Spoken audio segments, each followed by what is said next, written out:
1977 മനുഷ്യൻ പ്രപഞ്ചത്തിലേക്ക് അയച്ച ഏറ്റവും ദൂരെയുള്ള സന്ദേശവാഹകൻ എന്ന നിലയിൽ ഒരു ചെറിയ യാന്ത്രിക ദൂതൻ തൻ്റെ യാത്ര ആരംഭിച്ചു. അതായിരുന്നു വോയേജർ 1. ഇന്നത് ഭൂമിയിൽ നിന്നും ഏകദേശം 2500 കോടി കിലോമീറ്ററുകൾ അകലെയുള്ള പ്രദേശത്തുകൂടെ സഞ്ചരിക്കുകയാണ്. മനുഷ്യരാശി ഇന്നേവരെ സൃഷ്ടിച്ച ഏതൊരു യാന്ത്രിക ഉപകരണവും എത്തിച്ചേർന്നിട്ടില്ലാത്ത പ്രദേശത്തുകൂടെ അനന്തമായ ഇരുട്ടിലേക്കാണ് അതിൻ്റെ യാത്ര.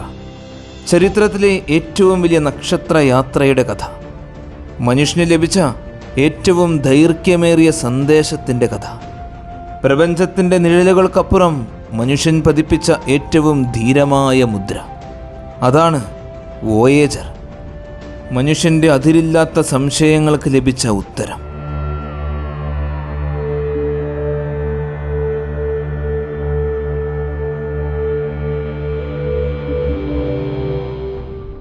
ആയിരത്തി 1977 വിക്ഷേപിക്കപ്പെട്ട വോയേജർ 1 മനുഷ്യൻ ഇതുവരെ ഭൂമിയിൽ നിന്നും അയച്ചിട്ടുള്ളതിൽ ഏറ്റവും ദൂരത്തേക്ക് സഞ്ചരിച്ച ബഹിരാകാശ വാഹനമാണ്.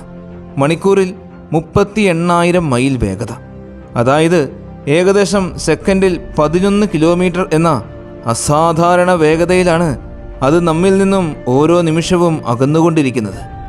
ഇന്നത് ഭൂമിയിൽ നിന്നും 15.5 ബില്യൺ മൈൽ അകലത്തിലാണ്. ഇത്രത്തോളം ദൂരം അകലത്തിലായിട്ടും അതുമായി നമുക്ക് ഇനിയും ആശയവിനിമയം നടത്താൻ കഴിയുന്നു എന്നത് മനുഷ്യരാശിയുടെ ഏറ്റവും വലിയ സാങ്കേതിക അത്ഭുതങ്ങളിൽ ഒന്ന് തന്നെയാണ്.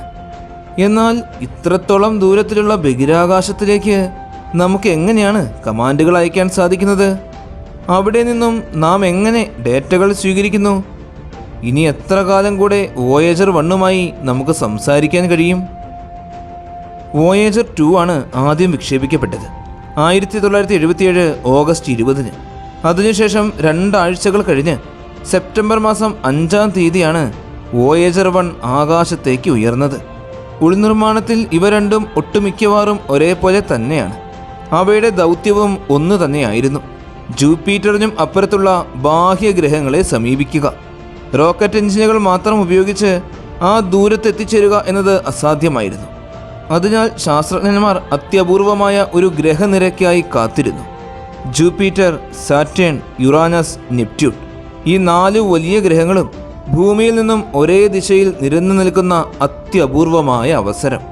അതുപോലെ ഒരു നിര വീണ്ടും ഉണ്ടാകുന്നത് 2150 മാത്രമാണ്. അതുപയോഗിച്ചാണ് വോയേജർ പേടകങ്ങൾ പല ഗ്രഹങ്ങളുടെയും ഗുരുത്വാകർഷണം ഉപയോഗിച്ച് വേഗത നേടിയത്. വോയേജർ 1 ആദ്യം ജൂപ്പിറ്ററിലൂടെ കടന്നുപോയി. അവിടെ നിന്നും ഭൂമിയിലേക്ക് അയച്ച ചിത്രങ്ങൾ മനുഷ്യനെ അത്ഭുതപ്പെടുത്തി. ജൂപ്പിറ്ററിൻ്റെ അന്തരീക്ഷത്തിലെ അത്ഭുതകരമായ ചിത്രങ്ങൾ, അതിനെ ചുറ്റിയുള്ള വളരെ മങ്ങിയ വലയങ്ങൾ, ജൂപ്പിറ്ററിൻ്റെ ചന്ദ്രനായ അയോയിൽ പുകയുന്ന സജീവ അഗ്നിപർവ്വതങ്ങൾ, ഇവയെല്ലാം മനുഷ്യൻ്റെ ബഹിരാകാശ ബോധത്തെ തന്നെ മാറ്റിമറിച്ചു. അതിനുശേഷം വോയേജർ 1 സാറ്റേണിലേക്ക് നീങ്ങി. സാറ്റേണിൻ്റെ വളയങ്ങളെ ഇത്ര അടുത്ത് മനുഷ്യൻ ആദ്യമായിട്ടാണ് കാണുന്നത്. വളയങ്ങളെ സംരക്ഷിക്കുകയും ആകാശം നിലനിർത്തുകയും ചെയ്യുന്ന ചെറുചന്ദ്രന്മാരായ ഷെപ്പേർഡ് മൂൺസ് ഇതുവഴി കണ്ടെത്തപ്പെട്ടു. ടൈറ്റൻ സാറ്റേണിൻ്റെ ഏറ്റവും വലിയ ചന്ദ്രനാണ്. 90% നൈട്രജൻ നിറഞ്ഞ കട്ടിയുള്ള അന്തരീക്ഷമുള്ള ഒരു ലോകമാണെന്ന് ആദ്യമായി കണ്ടെത്തിയത് വോയേജർ 1 ആണ്. ഇതേസമയം വോയേജർ 2 മറ്റൊരു ദിശയിലേക്ക് തിരിഞ്ഞുപോയി. മനുഷ്യചരിത്രത്തിൽ ആദ്യമായി യുറാനസിനെയും നെപ്റ്റ്യൂണിനെയും സന്ദർശിച്ച ഏക ബഹിരാകാശ വാഹനത്തിൻ്റെ ബഹുമതി വോയേജർ 2-നാണ്. അവിടെ നിന്നും അത്ഭുതകരമായ ചിത്രങ്ങൾ ഭൂമിയിലേക്ക് അയച്ചു. ഇരുവരും അവരുടെ ഗ്രഹദൗത്യങ്ങൾ പൂർത്തിയാക്കിയ ശേഷം മനുഷ്യ ചരിത്രത്തിൽ ആദ്യമായി ഹീലിയോസ്ഫിയറിൻ്റെ അതിർത്തി കടന്നുപോയ വാഹനങ്ങളായി മാറി. ഹീലിയോസ്ഫിയർ സൂര്യൻ പുറപ്പെടുവിക്കുന്ന സോളാർ വിൻഡ് രൂപപ്പെടുത്തിയ സൂര്യൻ്റെ സ്വാധീന മേഖല. സൂര്യൻ ഗാലക്സിയിലൂടെ സഞ്ചരിക്കുന്നതിനാൽ മുൻവശത്ത് ചുരുങ്ങിയതും പിന്നിൽ നീണ്ടുപോയതുമായ ഒരു ബബിൾ. വോയേജർ ഹീലിയോസ്ഫിയറിൻ്റെ അതിർത്തിയായ ഹീലിയോപൗസ് കടന്നുപോകുന്ന നിമിഷത്തിലെ യഥാർത്ഥ ഡേറ്റ സൂര്യനിൽ നിന്നുള്ള കണങ്ങൾ പെട്ടെന്ന് കുറയുകയും ഇൻ്റർസ്റ്റെല്ലാർ സ്പേസിൽ നിന്നുള്ള കണങ്ങൾ പെട്ടെന്ന് ഉയരുകയും ചെയ്യുന്ന കാഴ്ചയായിരുന്നു. മനുഷ്യൻ ആദ്യമായി സൂര്യൻ്റെ യഥാർത്ഥ സ്വാധീനം അവസാനിക്കുന്ന ഇടം കണ്ട നിമിഷമായിരുന്നു അത്. അതിനപ്പുറം ഊട്ട് ക്ലൗഡിൻ്റെ വിസ്തൃതി കാത്തിരിക്കുന്നു. സൗരയൂഥത്തിലെ ഒരു വമ്പൻ ഐസ് ഗോളത്തെ പോലെ ചുറ്റി നിൽക്കുന്ന അനന്തമായ തണുത്ത് ശീതീകരിക്കപ്പെട്ട ലോകം. അതിലേക്കെത്താൻ വോയേജറിന് 300 വർഷങ്ങൾ വേണ്ടിവരും. പൂർണ്ണമായി പുറത്തു കടക്കുവാൻ ഇനി 30,000 വർഷങ്ങളോളം എടുക്കും. എന്നിരുന്നാലും ഇത്രയും ദൂരത്തിലായിട്ടും വോയേജർ ഇന്നും ഭൂമിയോട് സംസാരിച്ചു കൊണ്ടേയിരിക്കുന്നു. പക്ഷേ അതെങ്ങനെ? ഓരോ വോയേജറിലും 12 അടി വ്യാപ്തിയുള്ള ഒരു ഹൈ ഗെയിൻ ഡിഷുണ്ട്. അതിലൂടെ വെറും 22 വാട്ട് ശക്തിയുള്ള റേഡിയോ തരംഗങ്ങൾ അയക്കുന്നു. ഒരു ചെറിയ ബൾബ് തിരിയുന്ന വെളിച്ചത്തിൻ്റെ ശക്തി. പക്ഷേ അത് ഭൂമിയിലെത്തുമ്പോഴേക്കും ആ തരംഗങ്ങൾ ട്രില്യണുകളിൽ ഒരു ഭാഗം മാത്രമായി സൂക്ഷ്മമായി ക്ഷയിച്ചു പോകും. ഇത് കണ്ടെത്താൻ നാസ ഉപയോഗിക്കുന്നത് മഹത്തായ ഡീപ് സ്പേസ് നെറ്റ്വർക്കാണ്. അമേരിക്ക, സ്പെയിൻ, ഓസ്ട്രേലിയ, ലോകത്തിലെ 3 ഭൂഖണ്ഡങ്ങളിൽ നിലനിൽക്കുന്ന 230 അടിയോളം വ്യാസമുള്ള ഭീമൻ ആൻറ്റിനകൾ. വോയേജർ ആകാശത്തിൻ്റെ ഏതു വശത്ത് തിരിഞ്ഞാലും ഭൂമിയിൽ ഒരാൻറ്റിനയെങ്കിലും അതിനെ കേൾക്കുവാൻ സജ്ജമാണ്. ഇതിൽ സോളാർ പാനലുകൾ ഒന്നുമില്ല. സൂര്യപ്രകാശം അവിടെ എത്തുമ്പോൾ ഒരു ചെറിയ നക്ഷത്രക്കണത്തിൻ്റെ പ്രകാശത്തിലേക്കും കുറഞ്ഞിരിക്കും. പകരം പ്ലൂട്ടോണിയം ചുട്ടുപഴുത്ത് വൈദ്യുതിയാക്കി മാറ്റുന്ന റേഡിയോ ഐസോട്ടോപ്പ് തെർമോ ഇലക്ട്രിക് ജനറേറ്റേഴ്സാണ് വോയേജറിൻ്റെ ഹൃദയഭാഗം. വിക്ഷേപിക്കപ്പെടുമ്പോൾ 400 വാട്ടിലധികം ശക്തി ഉണ്ടായിരുന്നു. എന്നാൽ ഇന്നതിന് 200 വാട്ടിൽ താഴെ മാത്രമേ പവറുള്ളൂ. പല ഉപകരണങ്ങളും ക്രമേണ ഓഫായി പോയിട്ടുണ്ട്. ഏറ്റവും പ്രസിദ്ധമായ പേൾ ബ്ലൂ ഡോട്ട് എന്ന ചിത്രമെടുത്ത ശേഷം ക്യാമറകൾ സ്ഥിരമായി ഓഫാക്കി. ഇപ്പോൾ വോയേജർ 1 യഥാർത്ഥത്തിൽ ഇൻ്റർസ്റ്റെല്ലർ സ്പേസിൽ കണങ്ങളും മാഗ്നറ്റിക് ഫീൽഡും മാത്രം നിരീക്ഷിക്കുന്ന ശാസ്ത്രോപകരണങ്ങൾ മാത്രം ഉപയോഗിച്ചാണ് പ്രവർത്തിക്കുന്നത്. ധാരാളം പ്രശ്നങ്ങളും പല സമയത്തും ഉണ്ടായിട്ടുണ്ട്. വോയേജർ 2-വിൽ ഒരു ആൻറ്റിന വെറും 2 ഡിഗ്രി തെറ്റിപ്പോയി. ബില്യൺ മൈലുകൾ അകലെ എത്തിയപ്പോൾ അതിന് പൂർണ്ണമായും ആശയവിനിമയം നടത്താൻ വളരെയേറെ ബുദ്ധിമുട്ടായി. എന്നാൽ ഓട്ടോമാറ്റിക് കൊറോഷൻ സാങ്കേതിക വിദ്യ അതിനെ തിരിച്ച് ഭൂമിയിലേക്ക് തന്നെ കൊണ്ടുവന്നു. വോയേജർ 1-ൽ ഒരു സോഫ്റ്റ്വെയർ തകരാർ സംഭവിച്ചു. ഡേറ്റ ഓഫ് ചെയ്തിരുന്ന ഒരു കമ്പ്യൂട്ടറിലൂടെ അയക്കുവാൻ തുടങ്ങി. നാസ മാസങ്ങളോളം അന്വേഷണങ്ങൾ നടത്തി അവസാനം ഒരു പുതിയ കമാൻഡ് അയച്ച് യാഥാസ്ഥിതിയിലെത്തിച്ചു. എന്നാൽ ഈ യാത്രയുടെ അവസാനം അടുത്തടുത്ത് വരികയാണ്. വോയേജർ ദിവസേന ദൂരേക്ക് പോയിക്കൊണ്ടിരിക്കുന്നു. റേഡിയോ തരംഗങ്ങൾ ക്ഷയിച്ചുകൊണ്ടിരിക്കുന്നു.